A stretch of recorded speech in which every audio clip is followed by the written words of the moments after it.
కనిపిస్తూ ఉంది కదా నీ విధానము. హైడ్రా పేరు మీద పేద ప్రజల ఇళ్లను కూల్చి,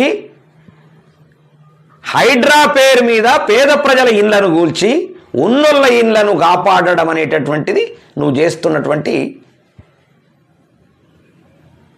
నిజాయితీ ఏందో ఇక్కడ అర్థమవుతుంది. కాంగ్రెస్ ప్రభుత్వం రావటానికి కష్టపడ్డటువంటి వాళ్ళనందరినీ పక్కకు పెట్టి ఎవడైతే వ్యతిరేకంగా పనిచేసిండో వాడిని ఆల్రెడీ అందలం ఎక్కిస్తున్న పరిస్థితి చూస్తే అర్థం కావట్లేదా రేవంత్ రెడ్డి గారు?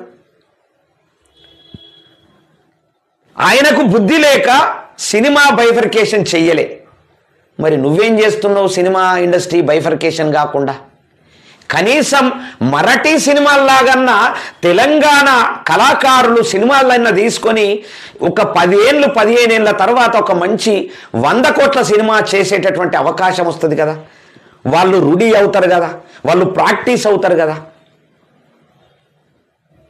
మరి ఎందుకోసం సినిమా ఇండస్ట్రీ బైఫర్కేషన్ చేయట్లే? ఇవన్నీ లెక్కలు చెప్తా ఉన్నావు, బాగానే ఉన్నది. ఆ లెక్క ఎందుకు చెప్తలేవు? నంది అవార్డులను తీసి గద్దర్ అవార్డు పెట్టినావు. ఏ ప్రాతిపదికన గద్దర్ అవార్డు పెట్టినావు?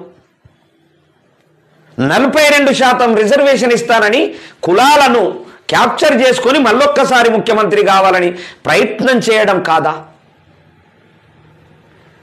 సరే, ఇవన్నీ పక్కకు పెడదాం. ఆ కాలేజీలకు పర్మిషన్ ఇచ్చింది ఎవరు? ఆ కాలేజీలకు పర్మిషన్ ఇచ్చింది ఎవరు? సరే, పర్మిషను గత ప్రభుత్వం ఇచ్చింది, లేదా మీ ప్రభుత్వమే కాంగ్రెస్ ఉన్నప్పుడు తెలంగాణ రాకున్న ముందు ఇచ్చింది అనుకుందాం. అసలు కాలేజీలు, ప్రైవేట్ కాలేజీలు అనేది కేవలం తెలంగాణ వచ్చిన తర్వాత విచ్చలవిడిగా ఓపెన్ చేశారు. ఒక్కొక్కడికి 5, 10, 15, 20, 100 కాలేజీలు కూడా ఉన్నాడు. ఎవరిచ్చారు పర్మిషను? గత ప్రభుత్వం ఇచ్చింది. మరి మేమేమంటున్నామంటే విద్యా వైద్య మీద కొట్లాడుతున్నాం కాబట్టి ఒక 2 కాలేజీలు తీసేయు, ఒక 2 కాలేజీలు గవర్నమెంట్ కాలేజీలు కట్టు, ఫిలప్ అయిపోతుంది కదా.